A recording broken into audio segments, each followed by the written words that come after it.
Hello there, my name's Phil Williams and I would like to welcome you to Audio Angling, the podcast site of fishingfilmsandfacts.co.uk. According to official records, the great white shark has yet to be authentically recorded in British waters, though there are several very credible reports to suggest that it does already visit. The big question fisheries scientists often ask is why it's taking so long, as UK waters are perfect for the species. On the other hand, even globally, it is a very rare fish. Its two closest relatives, however, have proved a lot more UK friendly. Mako sharks have been, and Porbeagle sharks still are regularly found in our coastal waters, and in the case of the latter, Britain boasts the biggest rod-caught specimens taken anywhere in the world. Great whites are able to generate internal body heat which allows them to push up into cooler latitudes. Porbeagle sharks, on the other hand, actively seek out these cooler temperatures. The current world all-tackle record of 507 pounds, plus the previous record, were both fish taken off the northernmost tip of Scotland in the early part of the year. And this pattern of big fish close in during the spring seems to be one that's repeated at other locations where big Porbeagle sharks are present. Shark fanatic Graeme Pullen knows only too well from personal experience just how big these early season inshore fish can get. But before we probe a little deeper into the specifics of monster British Porbeagle sharks, I'd like to go back in time to the very start of shark fishing in the UK, when we didn't really know what we had and how those discoveries came about. So give us a quick potted history of the British shark fishing scene. Yes, it's sort of strange to think of that British fishing history when you look at how far back trout fishing goes and freshwater fishing right to Isaac Walton, that actually there really wasn't any shark fishing done until about the 1950s. That does seem a bit weird when you think we have an incredible history of freshwater fishing, and obviously there's been commercial fishing going on for those years, so it's kind of peculiar that nobody was really shark fishing. Certainly what we call it, sport fishing for sharks, that didn't really start until the 1950s down in Cornwall back in the early 50s. A small group of people went out and started catching them. Jack Bray, Brigadier Coulter, they all sort of popularised the blue shark fishing. It was Jack Bray in the 1950s that really publicised the sport that was available to be catching a shark on rod and line. But of course they were pretty well all boats then. Nothing else that was happening on commercial scale. It was all rod and line. And then obviously it grew from there. Eventually they started using commercial fishing boats. They chartered those to go out, and then as it got more popular, then specialised charter boats came in. But with a lot of boats going out, there were a lot of sharks at that time around, because don't forget they weren't really targeted like they are today commercially, and that sort of grabbed the public attention.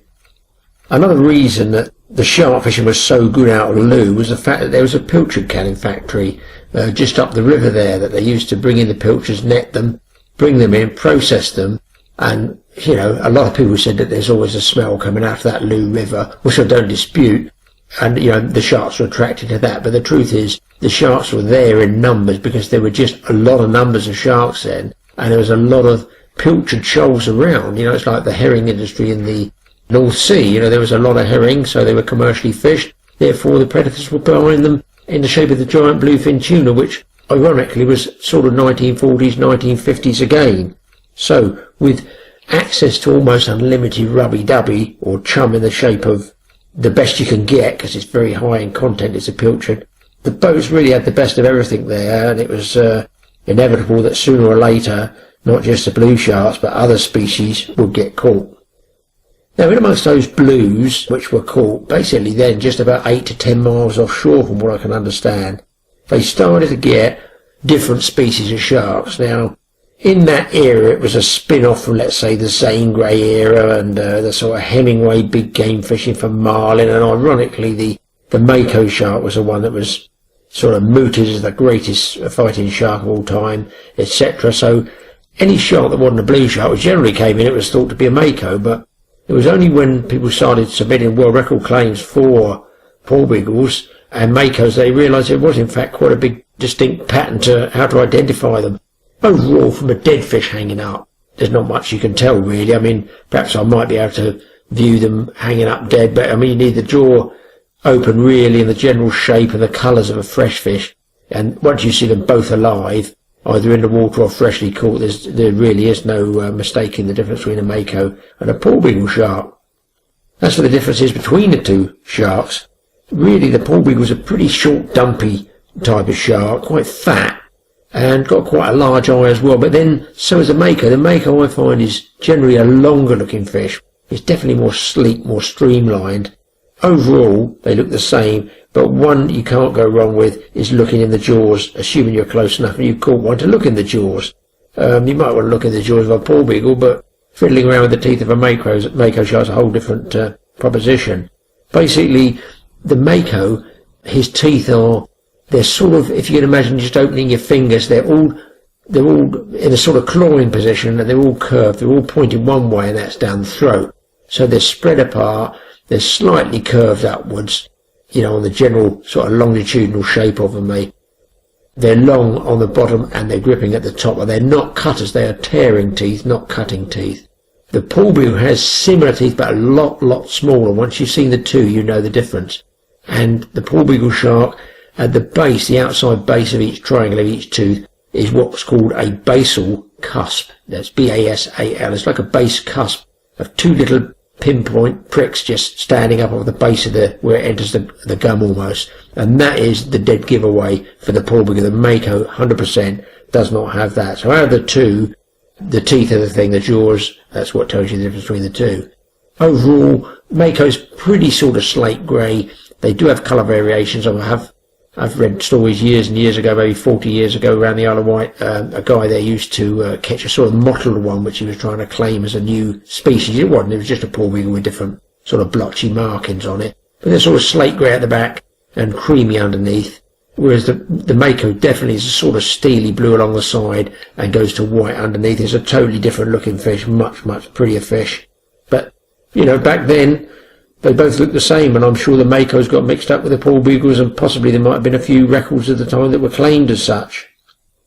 Most of the mako and Porbeagle sharks caught then, and they weren't small fish, this is what I find strange. The makos and Porbeagles of those times, along the South Cornish coast predominantly, were not small fish. I would say the Porbeagles were probably every bit over 200 pounds when they came in, which is why they got mixed up with the mako. And the mako average was well over 300 pounds. There's no question there's a lot of 300 pounders caught. But, strangely, along this south stretch of coast, South Cornwall, really from Plymouth right down to Falmouth, with Falmouth being the hot spots. Then as the years progressed, and the blue shark were even publicised even more by the Shark Angling Club of Great Britain, which you could join as a sort of member if you were on holiday there. It's quite easy. You just had to catch one over 75 pounds, and at that stage they used to hang a lot up. So might take you a couple of trips. You might get lucky even on the first trip. But that made you a member of this club, and you got a sort of quarterly newsletter of where fish were caught. But nobody really knows when it first started. But the Porbeagle fishery on the North Cornwall coast, I think, was started by potters that were crabbing and lobstering and were getting their pots smashed up on the bottom by sharks that were down quite close to shore, i.e. within 5 miles. Now they knew that wasn't blues. The blues don't do that. They're an offshore. They rarely come in water under about 20 fathoms, which is 120 feet deep. Whereas these other sharks were something different. But I don't honestly know exactly when it started. Whereas Looe and Plymouth are the top blue shark ports, the top port for Porbeagles, without a shadow of a doubt, was Padstow.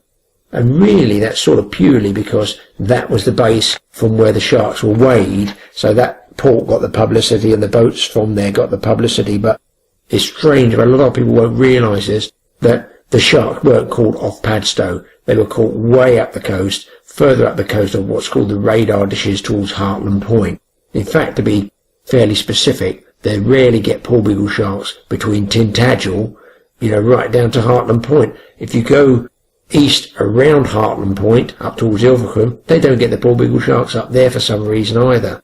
Where they do get them is out offshore of, it would be the northeast corner of Lundy Island.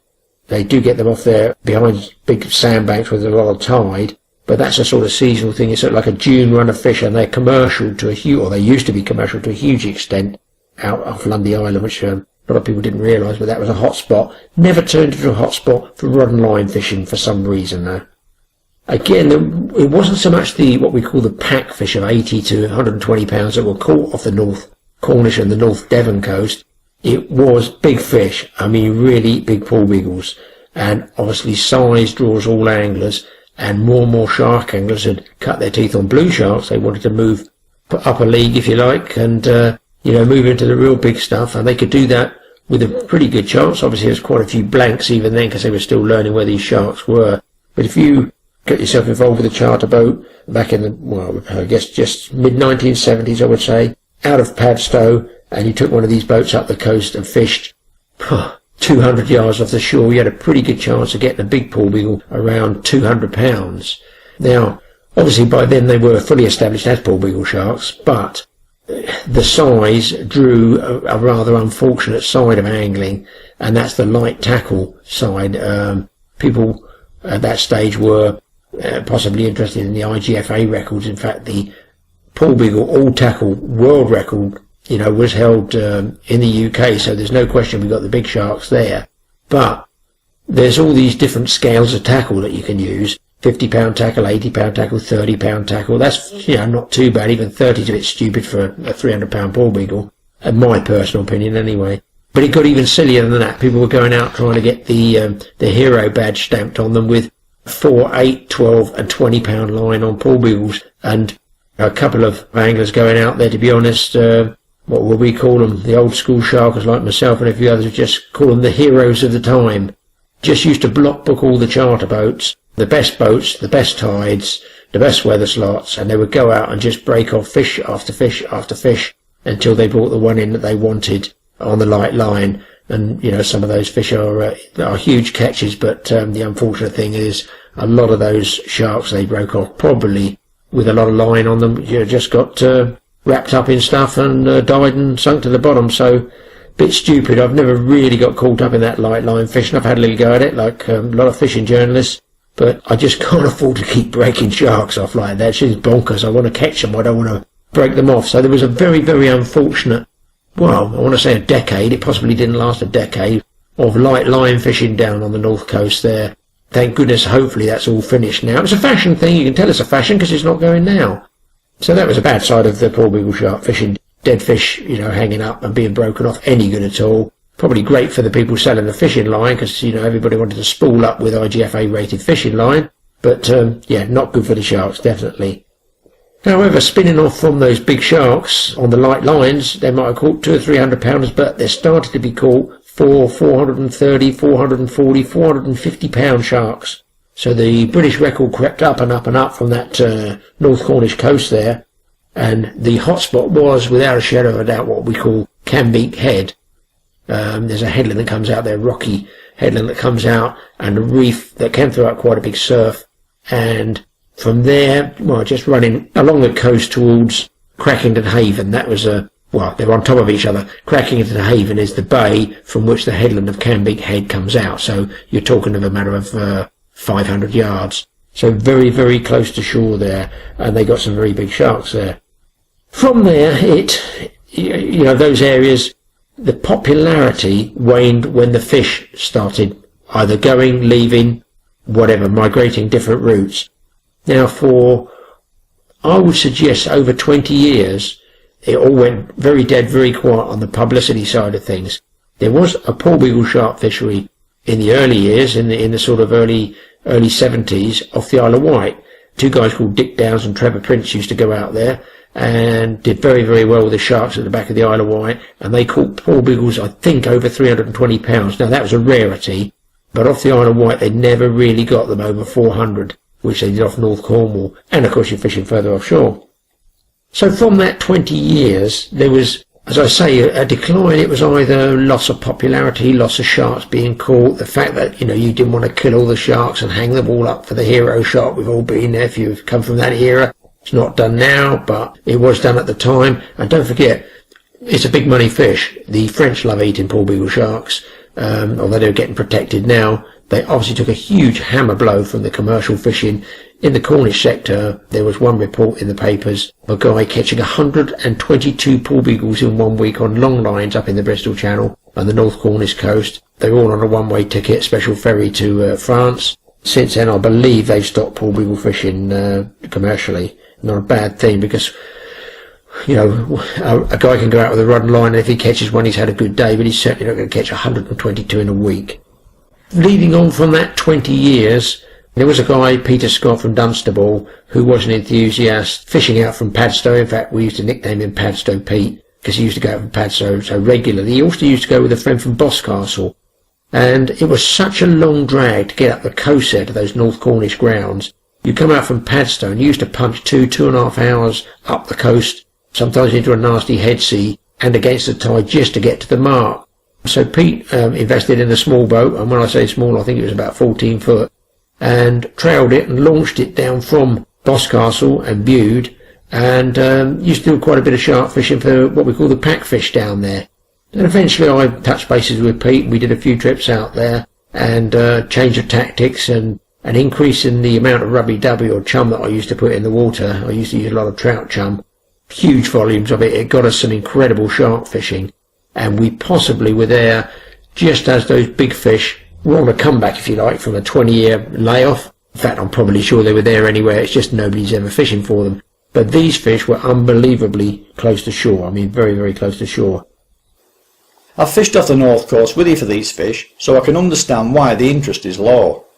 With many miles of cliffs and precious little in the way of either shelter or accessible harbours to run to at low tide if the weather deteriorates, it can be a very limiting, even daunting place to fish, especially from a small trail boat.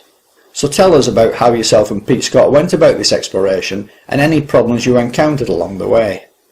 Yeah, there's all sorts of problems, you know, about exploring this part of the coastline. It's a fabulous spot to fish, but my God, it can make you sleepless nights. It gives you sleepless nights. In fact, every time I go down North Cornwall and I have to launch my boat, I've got a 17-footer. If I ever get it in the water, I'm always worried if I'm ever going to make it back. It's a horrible place. I mean, there's no safe port for about 20 miles of rugged coastline. There's an old saying about, you know, from Pentire Point to Heartland Light, a sailor's graveyard, day or night. I'll tell you what, it's not far off. I know that was a sailing ship era, but the reason for that was when you look at the coastline and the maps and the charts, it runs, I would say, northeast from Padstow up to Widmouth Bay, and then it just kicks vertically north, straight up to Heartland Point. So if you're following that angled coastline in a sort of northeasterly direction along the coast in a sailing ship at night or in the fog, you're naturally going to think you're going to miss Heartland Point, and unfortunately you don't. So there's a huge number of shipwrecks there, and they do get some nasty seas and up to 2 knots of tide ripping up and down that Bristol Channel, so not the greatest place. The other problem, of course, is not having a big port. They dry out. The two harbours there, Boscastle and Bude, both dry out, and it's launch site problems, yes. Bude, you can launch into the river on a sort of second phase, about 2 hours down, 3 hours down. You can actually get in the river. You might have to get a four-wheel drive to get across the beach. A high water, sometimes you get a surf coming around what they call the barrel there. That can come right up into the harbour by the slip there and dump the boat up and down and bang it around. So it's just a nightmarish place to launch, but great once you're outside past the barrel, if you ever get past the huge rollers that come in there sometimes. So a very inconsiderate and dangerous place, I feel. Boscastle, okay, you don't get the surf there, you do get the ground sea coming through, but downside is it's a really ramshackle old slip, and it's what I call a shallow slip. So for me, launching a 17-footer, if I don't get a good run up with two guys ramming that trailer and boat in the water, I'm never getting it off the trailer, because it's boulders that stop the wheels going round, and I just can't get the boat slid off. So it's a sort of nightmare scenario there as well. And that has really only got 45-minute slot either side of high water to get your boat off, or i.e. get back in. Now on the subject of getting back in, we used to get to about 4 o'clock in the afternoon and be sitting out there sharking or fighting the fish and feel a big roller go underneath us, and sort of strikes fear and sends a shiver up your spine, because you think, oh my God, am I actually going to get in the harbour? The problem being, because it dries out and there's no safe sanctuary, once you're out for the minimum of 10 hours, sometimes 12. If you make a mistake in the weather forecast and you're out there, you're in deep doo-doo. There's two sort of areas, 2 areas and 2 times. Now, if you want the big fish, they possibly might be there all winter. If they're not there all winter, I tend to think they're definitely there March and April. When we've caught the big fish we have had, which are sort of, well, you can get 300 to 500 close to shore up there, it's really been in the springtime. It's got to be in the springtime. Unfortunately, the weather's never settled then. And for the last 2 years, I've never even got down there. In fact, as I'm speaking at the moment, it's horrendous weather outside. It's the second good set of tides we've got. There's only about 3 sets of tides that you can do to get down there for these spring fish, after which they're gone. So I'm hoping I might get one more in this year, but who knows? Who knows? It's a dangerous spot to fish. Is it worth it when you get out there? Oh, sure, it's worth it. You want to see the size of the backs and heads of these sharks when you get them up on the leader. They are just immense. I would suggest that the average weight of these sharks we're catching in the springtime, the average weight is in excess of 300 pounds. A lot of the experts, or supposed experts, used to say you don't get big male fish. The male fish only grow to 150 pounds and blah, blah, blah. Well, I've seen one in Padstow hanging up over 300. I had one about 330, 350 that we fought up and tagged at the boat, and that was, had claspers on it, and no point saying anything else because we got the thing right on the leader and I put the tags in. So that's all shot to pieces. I can tell you exactly, yes, there are male fish swimming around off North Dedham in excess of 300. Obviously the bigger fish are the females. Now whether they come into the spawn or pup, which is what they think they do, nobody's ever going to know, or do they come into the breed. All I know is we get both big 300 pound males and females in the spring period. Now come about the middle of May, they're just gone. We don't know where they go, nobody knows. And of the sharks I've tagged down there, nobody's ever had them come through with a tag caught from either, anywhere in Europe, Scotland, Faroe Islands, where they get a lot. Nobody's ever done that. Okay, the other size of fish, which is the general one the angler's going to catch, we call them pack fish because you can catch more than one from one small area. They would run anything from possibly, say, 60, 80 pounds up to about 110, 120 in average weight. If you had to put an average, I'd say 80, 90 pounds. That would be an average porbeagle. Now, most of those are caught either offshore in the deep water about 5 miles off the coastline there, or about 2 miles offshore from what we call the radar dishes towards Hartland Point. So if you're at Bude, to come out and hang a right as you launch a boat, it's only about 25 minute run, and you're right bang on the best shark fishing grounds probably in Europe for porbeagles. Whereas if you're coming from Padstow, it might be a 2-hour tonk all the way into the sea and the tide to get up there. So basically in a dinghy, when we launch, we got probably 2 hours more shark fishing than any of the charter boats, because the charter boats can't get up from Padstow, unless they leave very, very early in the morning, go back late at night. These fish can be anything from, say, 60 to 100, 120 feet of water, and they're living there. I think they're living there and they're feeding over the pollock on the reefs and the mackerel shoals over the reef. It's very, very rocky up there. So it's a great packed spot. As for setting up for the Porbeagle Sharks, to be honest, you just need to sort of upgrade a little bit from the blue sharks. The blue shark and the Porbeagle shark just are not the same fighting machines. Blue sharks twist and roll around. You can use 20, 30 pound tackle for them, 20, 30 pound line. You'll have no trouble with anything that's swimming around British waters on that sort of tackle. But if you catch a 140 pound Porbeagle shark or hook up to one, and you're on a 20 or 30 pound tackle, when you get it close to the boat, you could be there for nearly an hour, because they just do not give up. They're very, very deep fighting shark. They can run laterally when you first hook them up, but generally they just come and start digging around the boat, just like a tuna, straight up and down. We're constantly manoeuvring the boat, trying to keep them away from the prop at the back. And even when you get them close to the leader, they still want to go round in a circle. So, totally different fight to the blue shark. As for tackle, I would say 50 pound tackle minimum. There's no point pussyfooting around. I'm not a lover of light tackle fishing. You want to catch and release any shark, indeed any fish, if you're tagging them, which I do a lot of tagging for the National Marine Fisheries Service in America, with dart tags. If you want to do tagging, you want the shark in as quick as you can, unhooked or the hook snipped if it's taking it deep, and released as soon as you can with a tag in it. That's the general idea. Dead sharks don't tell any stories, as they say. It's the live information and data from live sharks that the researchers want on their data sheets. And on the reel, which choice is it then, mono or braid? You can use mono or you can use braid. I don't personally like braid. I'm just starting to get into it a little bit, and I'm not generally giving it a plug. But, just because a lot of anglers do and writers do. This braid is called Gardner GR500. Now, I was just given some for test, and it's actually not even sold as a sea braid. It's a freshwater carp braid. But if you get that, in the heavier strains. It's thicker diameter than the normal braids. We've caught blues to just over £100 and common skate to £140 on it, and I have to say I've been very impressed with it. It's very good stuff. It doesn't seem to foul up and knot up in the wind as finer braids do. So that's just something if you want to, if you're a lover of braid. I personally don't like it. I like the stretch, that safety stretch factor that you get with mono, and I just use £50 Andy Premium because I've got it when I'm in the States from a supermarket, cheap. It's as cheap as chips, it's as tough as old boots, very abrasion resistant, and that's just the way it goes. That's what I use. Anything else comes along I will use, but it's definitely not going to be less than £50 strain. To a large extent, the tackle and tactics required to catch Porbeagle sharks had been pretty much sorted out by those early pioneers from ports like Padstow years ago.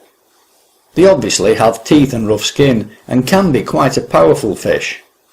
What then are your preferences with regard to hand tackle and basic terminal setup to catch these North Cornish Porbeagle sharks?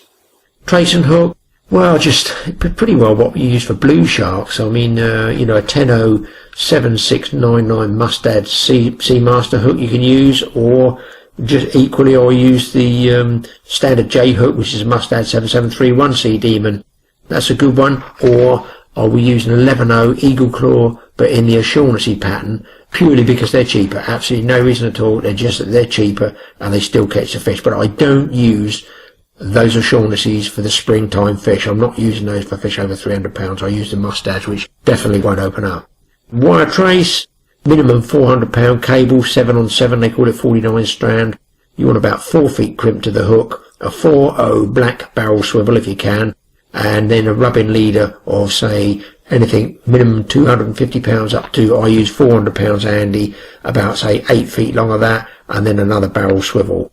Again, a 4-0 size, a Barclay one, can be any mate really. I'm not in love with Barclays, it's just what I've got in the tackle box. From the rod top, all I use is a snap swivel. Make sure it's either a cross lock or Sampo. You don't want those ones that, I suppose you call them like a little link swivel, that have a little piece of wire that tucks inside a piece of folded brass on a lip. They will open those up. Trust me, that's not the one to use. You want the best you can use. And just set your float with a balloon, but don't blow it up. Just enough to support the bait. You only want to support the bait. The float's not there like so many anglers just blow it out to a huge size because they've seen it in the Jaws film or something. Well, I'm sorry, but a Porbeagle is not a blue shark. The blue shark's a bit dopey and stupid. They'll still drag off with it. You could put a basketball on the end. They're going to drag it away. They don't care. But Porbeagle shark's a bit cuter. If he feels resistance, he will spit the bait out. No question. No question at all. So just a bit bigger than the size of about a grapefruit size, I guess, if you're using a sort of pound mackerel for bait. The other important thing to note about sharks is that they respond well to stimuli in the water. Their abilities to detect scent, and in particular blood, are legendary. And I know from my experiences of fishing with you, not only for sharks but other species too, how much weight you place on attracting fish rather than simply relying on them stumbling across your baits. What I'm talking about here is rubby-dubby, or chum, setting up a scent trail in the water and placing the baits into the lane. But Porbeagle shark fishing is not like fishing offshore for blues where you can make long uninterrupted drifts creating an unbroken chum trail. Along the north coast, it's more a case of regular shore drifts covering the same ground. What then is your approach to chumming for Porbeagles? Now, the difference between Porbeagles and blue sharks, the blue sharks you set up a drift with your chum or your rubby-dubby trail, and you do not break that trail. You want to keep that smell slick going constantly for mile upon mile if you can. And when the blue swims across it, it'll turn into it and it'll go where the smell is the strongest, which is obviously coming from the bag onion sack that you've got the mashed up fish and bran at the side of the boat. So if you break that slick and you go off and try a different area, what happens is that slick's still working effectively until it gets diluted. So any shark comes along to it, it just gets to the strongest end of the slick and there's no baits and there's no boat there, so it's just sort of wasted exercise. Whereas the Porbeagle sharks, they're visual feeders as well as scent feeders. They're definitely scent feeders, and since I've been using a lot of chum there, I've been doing really well with the sharks. I mean, the best we did was 10 in 2 days, just fishing from the dinghy, and that's inshore or offshore. You can get some numbers. So the smell is definitely a plus factor as far as I'm concerned. In the early season you might not have any mackerel, so what I do is I get mashed up trout, and I use trout with, sometimes I use sand because I want it to sink deeper, and sometimes you use bran and just mash it all up, this drought cuts. It's a messy job, but at least I can go out with at least 2 big sort of 15-litre paint tubs full of this stuff and put it over the side, and where the trout are fed on high protein oil based pellets, that oil is stored in their livers, and they have enormous livers, so a lot of surface slick comes off, and I think that's brilliant for it. Now the difference between fishing a slick for porbeagles and fishing for blues, the porbeagles are, let's say you're drifting over an area a mile across. If you had a mile long drift, those sharks might be in a 300 or 400 yard area feeding over a reef where the mackerel and pollock are. Now, they'll follow that slick for a little while, but they're going to go back to where the bait fish are. They're not going to follow that slick blindlessly, you know, like a blue shark would. Why would they? Why would they want to leave the food larder that they're living over? They're attracted to your boat, and, you know, they swim up off from that food larder of mackerel and pollock, maybe take your bait, maybe not. It's up to you to, you know, determine, are you worth moving for? Are you worth coming away from that mackerel and pollock shoal? So you'll catch one, you might get 2, and then it generally goes quiet. Your best bet is to steam the boat back over and do another drift over where you know you hook those porbeagles, because chances are, being pack fish, you will definitely get another. And we would have no problems in working, say, a half mile or mile square area.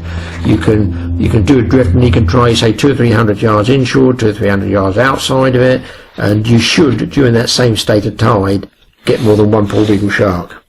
Give us your thoughts then on bait depth settings. Of course I've caught porbeagles right on the surface. I've actually tossed baits, literally hooked them, and no float or anything, the length of the trace, and they've been by the boat and they'll take it. But overall I would say they are a mid to bottom feeding fish, you know, just off the bottom. Say, if I had to put an average depth, I'd say you want to be 1/3 of the depth of whatever water you're fishing in. That's what you want to put your bait at. Say a half to a third of the way down in the depth. I think that's or a third of the way up from the bottom. The middle to the bottom, I suppose, is where they're going to be hunting, and that's why I try and put baits. Now another point worth noting: although you put lines out with baits, say whole 1 pound mackerel or whole 1 or 2 pound pollock, and you put them back on balloons, always just hang a trace over the side, drop it down 20-30 feet, put the reel on the clicker, maybe put a lanyard clip on it, stop it going over the side, because I would say we get just as many shark takes from porbeagles right under the boat as we do further back. And I think the reason is the chum is the strongest there, and they're just swimming around trying to find the source of where that chum's coming from, that rubby-dubby and smell. So it's about a 50-50 on balloons and fishing what we call free line baits. Drifting the larger tracts of ground out from Boscastle and Bute during the summer months for the smaller pack fish, which average probably between 60 and 80 pounds, is the main bread and butter side of North Coast porbeagle fishing. There are occasionally the odd bigger fish. While we were filming there a couple of years ago, we managed one of around 170 pounds, but the smaller pack fish are most definitely the norm. Great fun and reasonably easy fish to deal with, but still a handful, and under the latest EU regulations, protected as are the bigger fish from being killed or landed, and as with the bigger fish, probably better left in the water and either measured for weight estimation or simply tagged and released. Now I know that you've been tagging and releasing all sorts of sharks of many species for many years, so can you now give us a bit of an insight into what that's all about?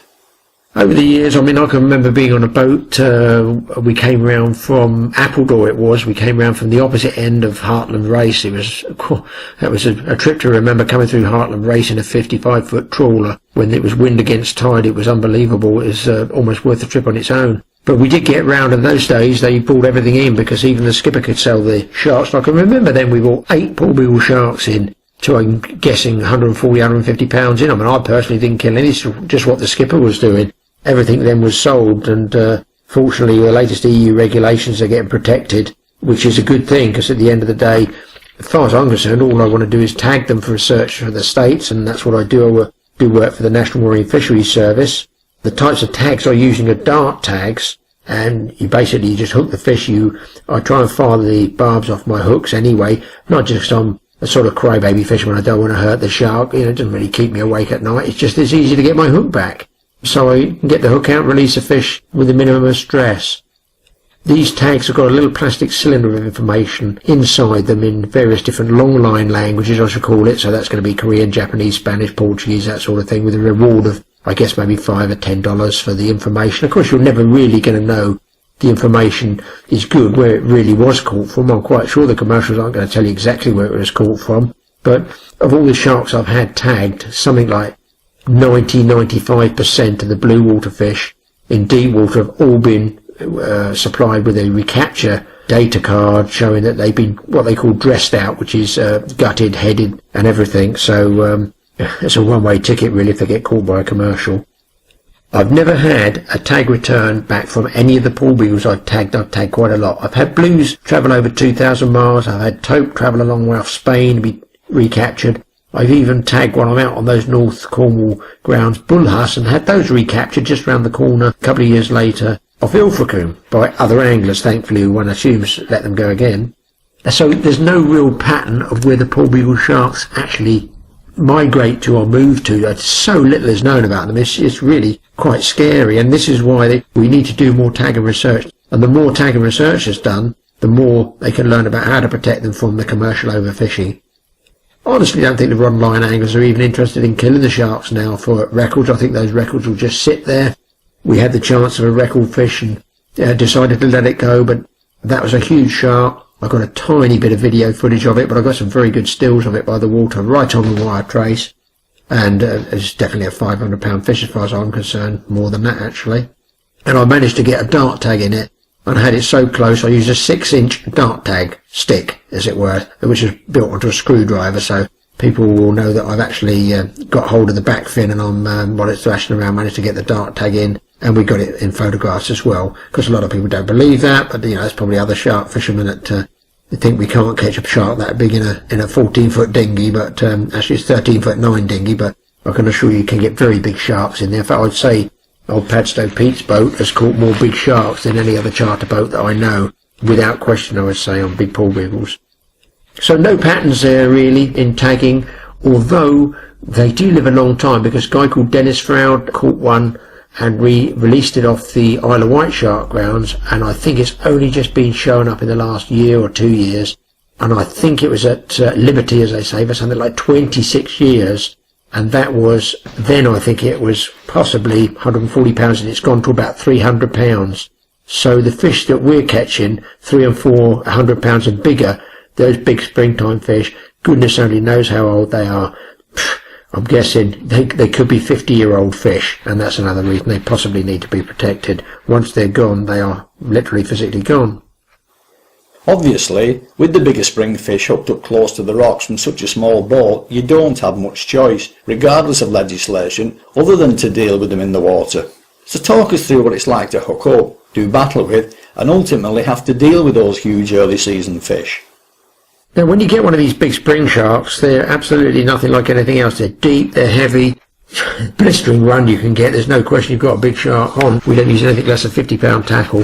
But what you've got to be a bit careful is handling them on the wire, because these guys can take you straight over the side, or they could even, you know, should a mishap occur and it goes around a cleat or tangles around the back of the prop leg, you could have some serious boat issues there with regarding water coming over the side of the boat or getting sunk. So we time everything if we can with a wire trace, and we use welding gloves. We don't just use garden gloves, we use welding gloves that come up the side of your arms a little bit with protection for pulling on that steel trace right at the last few seconds when we want to try and get the tag in there. And or photographs, it doesn't matter what you're doing, but you've really got to be on your toes. I've done plenty of marlin fishing and wired up marlin to something like, I think, 762 pounds, the biggest fish I've personally wired up. So I know all about hanging on to big fish. Even so, a 300-pound Porbeagle could go berserk and take you over the side. Measuring, I've caught so many big sharks, you can pretty well tell once you've had them to over 1,000, you know what a 500-pounder looks like. There's no records, there's no prizes for it. I'm more intent on getting that tag in and getting the fish away, and if we can roll it over, then we can see if it's got claspers for a male fish, or if it hasn't, it's a female fish. And it's more important if you can get a straight tip of the nose or the centre of the eye to the centre of the caudal fin measurement. One of the big ones we had, we thought was 9 feet, but when you take from the centre of the eye to the centre of the caudal, 9 feet is pretty big sharp. I think everybody else thought we measured the overall, which we hadn't. You generally measure it to the fork of the tail as a standard with dart tagging. As for sizes, you can go, the current British record's up off Scotland. I did have a go up there, out of Scrabster, and that came in, I think it's 504 pounds. There's no doubt there's fish to 600 pounds commercially. They're all females, but as I say, if you bang them on the head and you bring them in, that fish could be 40 or 50 years old. And if they have a few pups, then, well, you know, it's fish of the future have gone as well, just to get your name in the record books. Don't get me wrong. I might make a rash decision to bring one in one day, but the older you get, you realise that really nobody cares. As long as you got video footage or a stills photograph of it, does it really matter? Not really, does it? Not on the overall life cycle of things. But what I would like to do, I'd like to get one of these big spring fish, 350, 400 pounder, on good video footage, maybe with some underwater. That is my target with my boat, 17-foot Wilson. My target was, when I bought it, I want to get 3 different species over 100 pounds in it. So yeah, I've had the Porbeagle. In fact, Phil Williams got the Porbeagle about 160, 170 pounds. And we've had a 140 odd pound common skate. It's just a blue shark. That's just a matter of time. So fingers crossed we'll get that one off the list. But it would be nice to get a very, very big shark up on it and get some good video footage. Being stuck out for at least 10 hours on an Atlantic-facing coast, very close to rocks and headlands, and having to deal with powerful angry fish of immense proportions, surely must get the old adrenaline pump working overtime. Because when you hook these big fish, I mean, it does give you a total buzz. It can actually do your head in a bit, because, you know, when you've had a 80 to 140 pound fish, you can pretty well dictate to it what you want as far as pressure in it and stopping it. It's gonna be the master to start with, and then you're going to start to be mastering it and bringing it to the boat for photographing, tagging, releasing, whatever. But these big fish, they're a whole different ball game. You're more than doubling the size of the fish the average angler catches once they get to 300 plus, especially the male fish. The male fish fight very, very hard. Whether it's because they're there for breeding and they're upset that you've ticked them off, I don't know. A sport their day, who knows? But they do fight very hard, the big ones. Since we've been going down there, and I've gone down as well on my own, I don't suppose I've seen more than 10 charter boats fishing there in 10 years of fishing. I mean, really hardly anybody goes down this stretch of coastline, so it's totally untouched down there. But when you go inshore, I mean, everybody feels a bit happier fishing close to shore anyway, but when you go close to shore and you hook a big fish up, we're talking 200 yards off the rocks, off the land, and we're talking 60 feet of water. Nothing. I mean, nothing. Is so shallow it's ridiculous. In fact, one of the sharks we actually were caught in a bit of bad weather, and we went into one of the bays. It's up off Canbeak. There's no secrets of where we were fishing. We were the only people out there that went early spring, and we went in to get out of the wind, and there's no water below. We anchored as close to the rocks as we could, possibly no more than a few hundred feet, couple hundred feet, and we were in 40 feet of water, and left the shark lines out. When we moved for the shark, where we were shark drifting, I left the bags out, so we had still had the chum trail going, you know, the rubby-dubby trail. And we just anchored up there and sat down. Away goes a line. I couldn't believe it, and I fought that fish right to the boat, and we got it up on the wire. It went away, and I pulled so hard I actually broke a rod in half, and I had to fight the fish sitting down on my butt in the bottom of the boat. I had to climb up, and I was fighting with the stump of a rod and reel, and I got the photographs as well. And eventually we messed around with the fish, got it up on the wire again, tried to get the tag in it. As far as I can remember, it either tore the hook or the hook bust off or something bizarre happened, but we were both pretty pleased we lost that fish, because it was a rough day's weather as well. But they come right into the rocks, right up close, and I think, you know, people will be absolutely staggered, because we're quite close to shore, and there's a surf spot there where I've seen people surfing, and we fought a shark, and we're not more than 300 or 400 yards from them, so quite exciting place. One thing I will say about the inshore fishing, everybody thinks they know, we know they're fishing from Canbeak, Cracken and Haven. Well, I tell you what, we're very, very close to there, but there is one reef, as far as I'm concerned, that I found with this other guy, Pete, and I don't think either of us are ever going to divulge that. I hope, if we do catch a shark, to shield all the landscape behind as to where it is. I think the big Porbeagles are coming to an area no more than 200 yards by 300 yards. That's my honest truth. I went there with my son and one of his friends, and we caught some 60 pounders there in August, and they were pack fish were in there, and I'd never known that before. And I think they're feeding over this reef, and we know exactly where the reef is. You don't need an echo sound, you don't need anything. You're so close to shore, 200 yards off. The hairs on the back of your neck, every time we drift over what we call, it's called the ridge. Every time we drift over the ridge, the hairs on the back of our neck go up, waiting for a rod to go off. Now, those fish might possibly be in there to drop pups, we don't know. We're going to keep it to ourselves, because there are still, unfortunately, although those, you know, the sailor sharks and stuff is getting more protected than should be, there's still the unscrupulous commercial fishermen out there willing to chance their arm for such a high value catch. There's no question of that. I guess there must have been anglers that used to sell their catches years ago to offset the cost of a charter boat. I certainly didn't. I've kept one Porbeagle in my life, that was over in Ireland. I've never killed any others. I just leave it to the skipper if he wants to keep one or not. But now, obviously having my own boat, they're all going to go back.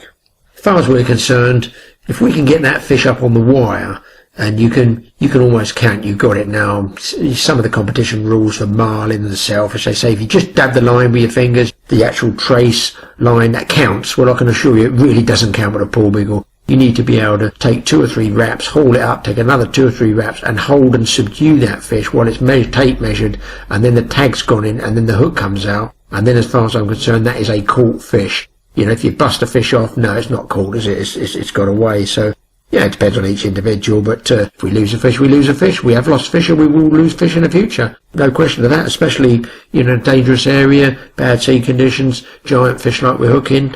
Something's going to go wrong, and as much as we know with the knowledge that I've got on handling big fish, you know, there's going to be mistakes happen. There's no way around it. So what then does the future hold for you and for the North Cornish Porbeagle shark? I think they're there. I just, honest to God, I think they're there. I think March and April and the first week of May, Inshore off Cambeak, Tintagel, that sort of area, they're there. There's no question they're there. I think they're still there. When we first caught, we had 2 big ones in one day. I think we had a 3 and a 5. One of the Bute guys, we obviously didn't tell him where we were. He said, that happens every 20 years, it will never happen again. Well, sorry, but we went out the next day and I think we had 2 300s. So it does happen again. We went back to the next year and we broke some off. So, I mean, you know, the fish are there as far as I'm concerned, but they're there for a very, very, very short period of time over this one particular tiny reef. If we go to the normal spots, it doesn't happen. If we go to this spot on this certain set of 3 tides, there's only 3 tides each year, pretty sure over a 2-day period we're going to get 2, 3 or 4 really, really giant fish. We're going to tag them and release them anyway, so we're not really bothered. We just bring them up, haul them up, get that tag in, snip it, get some photographs, and that's the way it should be all fishing, really, to be honest. As to the Porbeagle population generally, off the Faroe Islands, they have a full-on commercial fishery out there. They're now trying to push through legislation within the European waters, I think, to get them protected so they're not commercial as they're an endangered species. I personally find it hard to believe they're an endangered species because the recent, I would call it the Welsh fishery, is not Wales at all. You know, it could be the North Cornish or it could be the South Wales. The guys that are going out long distance for the blue sharks, they're catching loads of Porbeagles out there. They're not getting these giant 400, 500 pounders, but they're getting Porbeagles out there. Well, they're catching plenty of Porbeagles, and when we go down off North Cornwalls and so, you know, the Porbeagles are still there, so I'm not quite sure what they mean about they're an endangered species. I'm not disputing what the scientists are saying, I'm just saying where we go, we can still catch them, that's all I can say. Where I think they might stage a comeback is off the Isle of Wight grounds, and the same reason that we used to catch them after, I reckon, a 20-year layoff of publicity on the North Cornish coast, the same thing has happened off of the back of the Isle of Wight grounds. Nobody seems to be going for them. I've made lots of inquiries. Nobody I think there's a whole generation of anglers that don't even know how to go shark fishing. That's the honest truth. And this year, 2012, there's a bunch of us with small little 17-foot dinghies and that. And, you know, they're going to use my knowledge. I'm going to supply the Chumming and rubby-dubby, and we want to get 2 or 3 or 4 boats going out there and just see if we can latch into something. And, of course, off the back there's giant thresher sharks as well.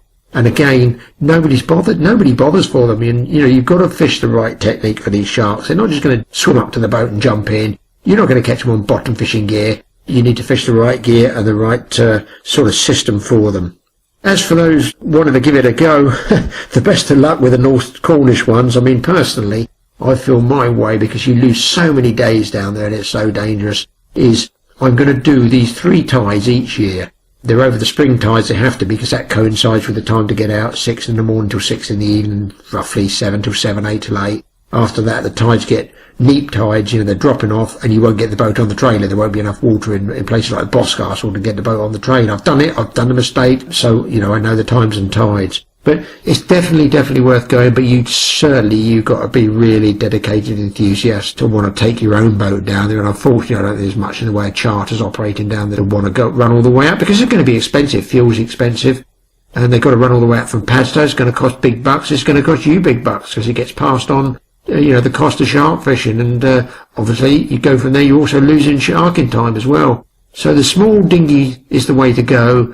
You've got to be dedicated, and you've got to be fit to launch off of, Bude or Boscastle, and, you've got to be prepared to put the time in. You've got to take the blanks, which are going to come. You're going to get blanked, you're going to take them on the chin, but I'll tell you what, 2 of us are down there with dinghies, and if there's a slot in that springtime fishing, we're going to be there.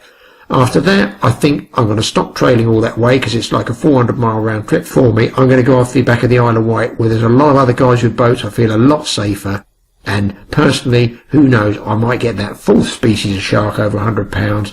I might get the elusive thresher shark. Earlier in the recording you mentioned having 2 particular Cornish shark fishing ambitions. The first being to bring in one of the North Coast monster Porbeagles to the boat and get the whole operation on film. The other, to get out off the south coast, probably Falmouth, and complete a hat-trick of 100-pound plus species from the Wilson Flyer with one of the south coast big blue sharks. It's almost prophetic really, because within a fortnight of the original recording, which as anyone who turned the TV news on at the time cannot fail to have noticed, Phase 1 was achieved in some style, which I know has ruffled quite a few feathers here and there. And this was quickly followed by the completion of Phase 2. So perhaps as an addendum, you should fill in some of the details for us here. Yeah, I'm not sure about ruffling a few feathers here and there, but the decision, really to go, I was going to do some other fishing at the time, and it just gave me a chance to go down to Boscastle and actually launch the boat. There's so few chances to get down there in the spring, which is when these big fish come in there. They probably come in about March, I don't think they're all year round. I think they're in about March. So if you're looking at a spring tide, you've only got 3, maybe 4 days every 2 weeks. And within that period, you have to have a wind that is east or southerly or barely southwesterly to fish these marks, because we're only fishing 200 or 300 yards off the rocks there. But, what I wanted to do was to go tote fishing and start tagging some tote there, because the bigger female tote come through in the spring there, and just up the coast off North Devon, they do get the big ones. In fact, the British shore caught record for tote was caught off North Devon, and that was what sort of got me thinking there. So we were down there, and there was another small boat enthusiast who couldn't get out from Bude. He was launching as well with us. So basically I went down with Wayne, we launched both boats, and off we go fishing, struggle for mackerel. But the big thing is, most people that go out, they've got to catch 2, 3, 4 buckets full of mackerel before they even start shark fishing, because they've got to make their rubby-dubby. Now I don't do that. I actually go to the trout fisheries, stock up on rainbow trout. It takes me a 60-mile round trip. It's not exactly an easy job mashing all this up and getting rid of the carcasses. But this time I kept the carcasses and had buckets of carcasses and my main chum trout, which would be made up of rainbow trout livers, because they were all full of oil and bran. So off we go, fishing away, and nothing, and then it gets worse. There's absolutely nothing. Couple of small pollock, I think we had maybe, I can't remember now, half dozen mackerel. And then the other small boat decided he was fishing right near us because he had no rubby at all, he had no chum at all, so he really was on a loser, and he decided to go off looking for a wreck. So he disappeared off out to sea, and I said to Wayne, we might just well stay there, because I know it's a big shark spot. I previously had a 500-pounder there with another enthusiast who uses a little 14-foot dinghy before as well, so we know certainly it's the big fish spot.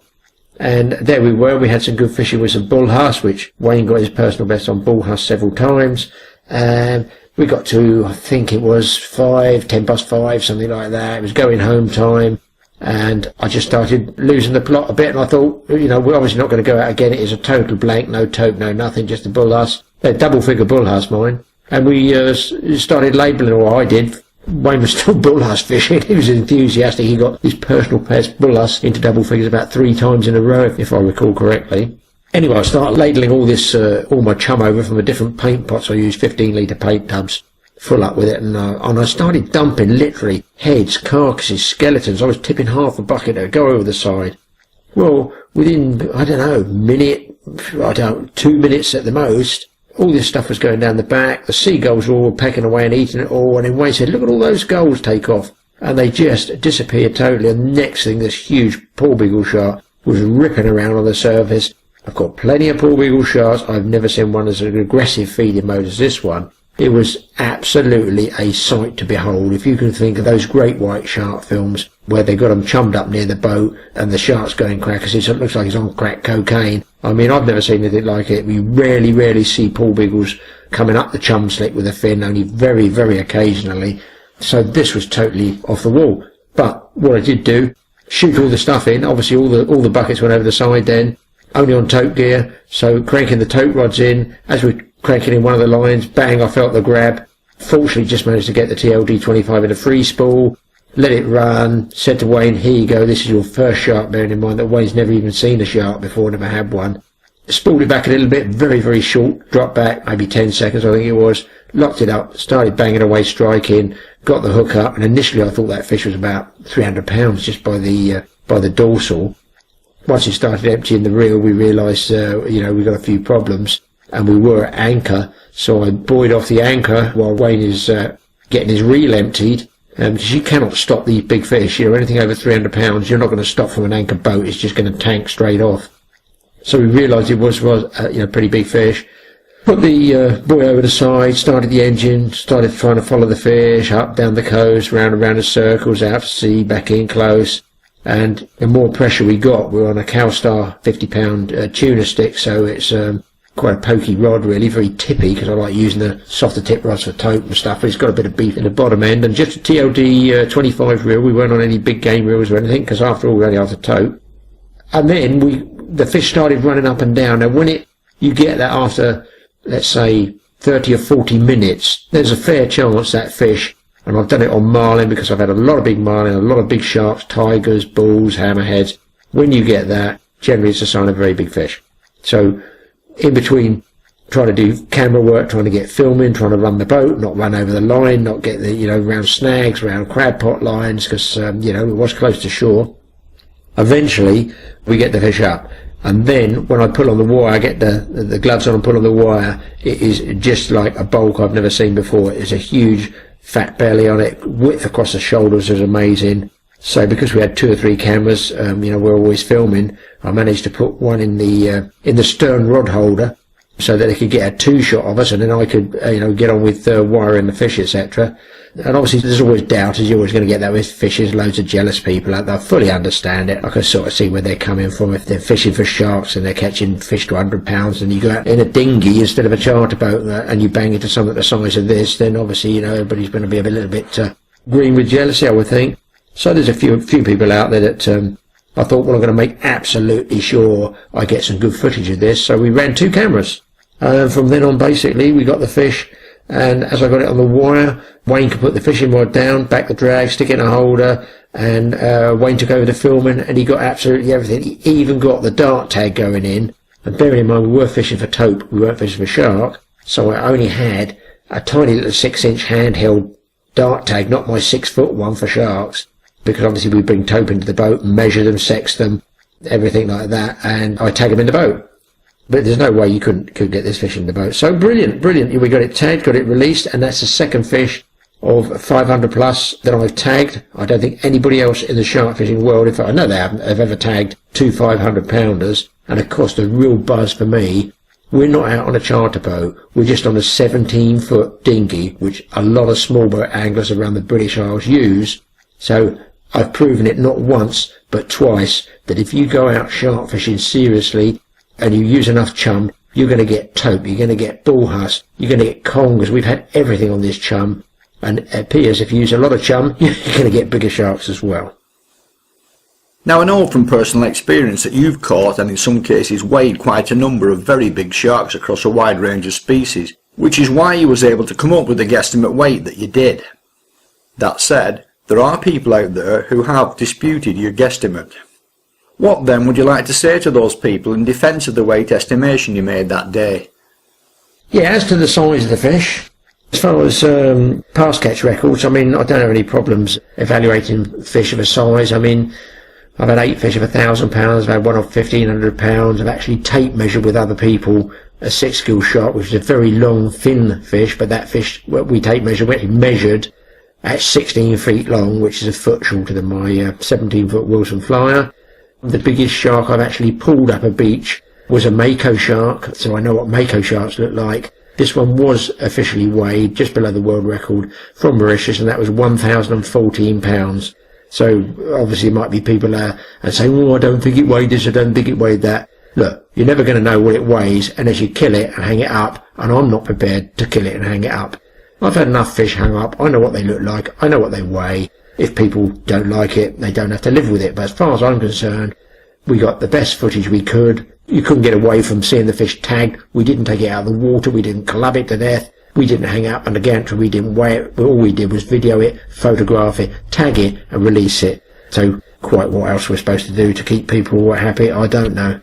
A lot of people did comment that, very, very pleased with what we did. We did it most professionally, we did it the best way we could, and we portrayed angling as the best we could. And in contrast, I have to say, doing this podcast a few weeks back, there was most graphic, horrific pictures of a Porbeagle shark caught. I believe it has done a huge disservice to shark fishing around Britain, where we're now getting into tag and release, and we just don't need those gory pictures anymore. As for my tagging activities, I've been doing it, 30 plus years. In Ireland, I used to use the cattle tags. I think they used to call them rotor tags, which are dorsal fin tags. We used to use those. Sharks, taupe. I've tagged bass over there with little dart needle tags. Tagged monkfish as well. I've had loads of fish recaptured. I'm perfectly competent with sharks. They're as tough as old boots, especially the blue sharks. I've had some of my recaptures that I've tagged personally, been recaptured over 2,000 miles away.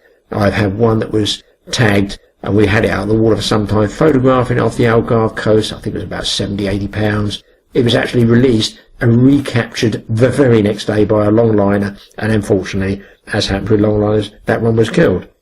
I have been very fortunate. I'm aware I've been very fortunate. I've probably skipped a generation in as much as I was catching marlin in my 20s, whereas most people, if they get the opportunity to go marlin fishing, don't really start until their 40s. But I've been doing it, 20 years before then, so in that respect I know what big fish look like. And the same for shark fishing. I started early 70s, cut my teeth on the blue shark like most people did, but rather than just sit there knocking blue sharks out all the time, I did go across and start the big fish hunt, which was big tigers over 500. Bull shark had 455 pounds in the Florida Keys, and of course there's some huge animals swimming around out over there. As far as claiming records, I think you can't kill fish now. Angling doesn't need the image of hanging up a dead shark. You really don't know.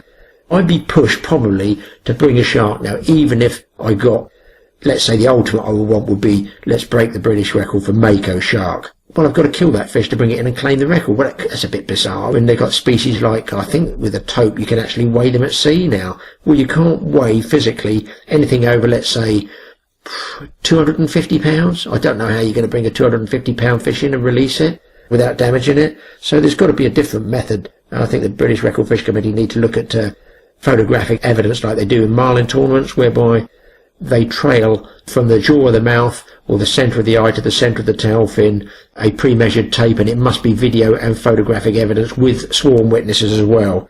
Bit of a pain, but there you go. And of course, then all you're doing is claiming a record for a fish that is X amount long. It has no provisions there for that fish weighing light because it's thin, or extra heavy for the same length because it's fat. So you're still never going to know how much it weighs. But as anglers, I guess there are still sceptical people out there that don't believe a big fish if it fell on them. And you were convinced that this was the largest shark ever caught in British waters, and therefore a potential world all-tackle record for the species, had it been killed and weighed. As far as I'm concerned, obviously Wayne should be sort of discounted because it was his first ever shark. He just knew it was an absolutely enormous animal, which did come across in the video footage and the audio content there. So he was obviously hugely impressed with the size of the fish. So I would therefore say it would only be me, with the experience of big fish, that would say, originally I got footage in there saying I thought it was 600 pounds. Now, if I thought it was 600 pounds and I'm 100 pounds out, and that's highly unlikely, the fish would still be 500 pounds plus. So we're never going to know without killing it, which I'm not prepared to do. And on the first shark, which he had, which was again was a 500 pluser in another dinghy, and that was caught in April about 5-6 years ago.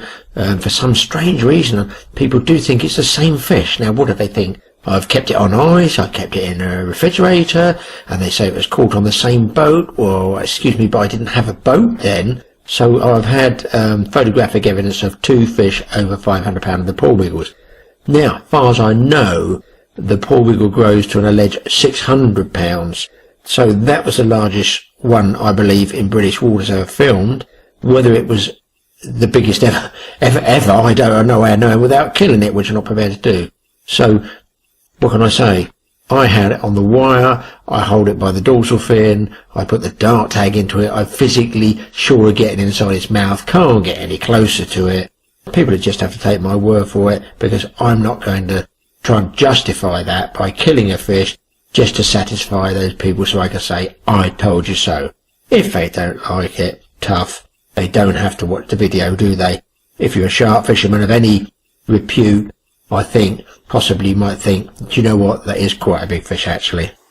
One fish caught in UK waters that was allegedly bigger than Wayne's Porbeagle is described by David Turner in his 2012 book The Shark Fisherman as being a monstrous great white, though again, it wasn't brought into the boat.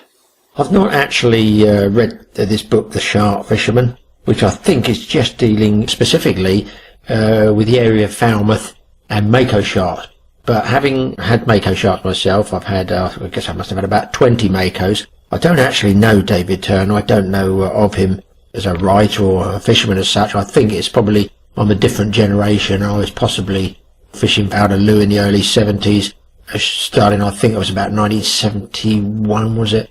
So I can't really speak for this story about a great white shark that's referred to. Of course, this is the same old story. I mean, you're never going to know until somebody kills a shark. But I suppose if somebody, as I understand it, caught a great white and had a huge fish of some 12, 14 feet long and had it on the wire, and previous to that had been bringing all the mako sharks, killing them and hanging them up, why would you not bring that fish in? I don't know, because at that period that wouldn't have been a protected species, would it? I'm sure back then. Well, I guess this was in the 60s. I don't know, because I don't have any just hearsay on the story, but surely if somebody was out there at that period, they were killing blues, hanging them up, photograph the big hero shots, killing the mako sharks, hanging them up, big hero shots. Well, hang on, if you had a great white shark, good Lord, you know, you're going to upset too many people by killing a great white and bringing it up, hanging up. And this is like, say, 40 or 50 or 60 years ago. I just find it a little curious that if you got this thing on the wire and they had gaffs, etc., why didn't they gaff it? Why didn't they bring it in? Why didn't they claim a record? Bit strange, but I'm not going to knock it, because you never know, a great white shark could turn up in British waters. Maybe it might have been mistaken. Could have been a large mako shark. They're sort of similar. Even with a Porbeagle years ago, they were mistaken as makos, and vice versa. The mako was mistaken as a Porbeagle. So until you look at, the white smudge below the dorsal on the Porbeagle, the basal cusps of the teeth on the Porbeagle, the narrow end of the eyes, the white stomach on the mako, and bearing in mind, I've caught them, so I do know what they look like. I've had, I guess, about 20 makos now. I don't know this other gentleman how many mako sharks he's had, but I have had about 20 odd mako sharks, and I've caught them from the Indian Ocean, the Atlantic Ocean and the Pacific Ocean. So I'm fairly well travelled in the mako shark world there, no question of that. Yes, I'd certainly like to catch one in British waters, and I think most shark fishing of my age probably would do. Possibly they're still there. I think the last one was actually hooked up on a commercial feathering machine, a long line owned by the most famous mako shark man of all, which was Frank Vinicum, who I've personally met many times. And I've also had the privilege of seeing his photo album, and there's absolutely no getting away from the photos in his books that he's got there. He's got things like whiting of 10 pounds, ling of gargantuan proportions.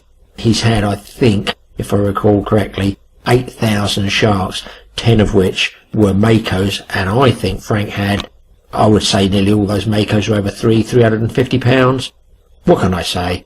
The guy's as good as gold. I think he's about 89 years old, and he is still fishing.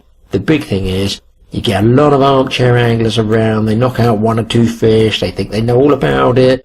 Frank, is still out there. He is the main man. He is still fishing at 89 years of age.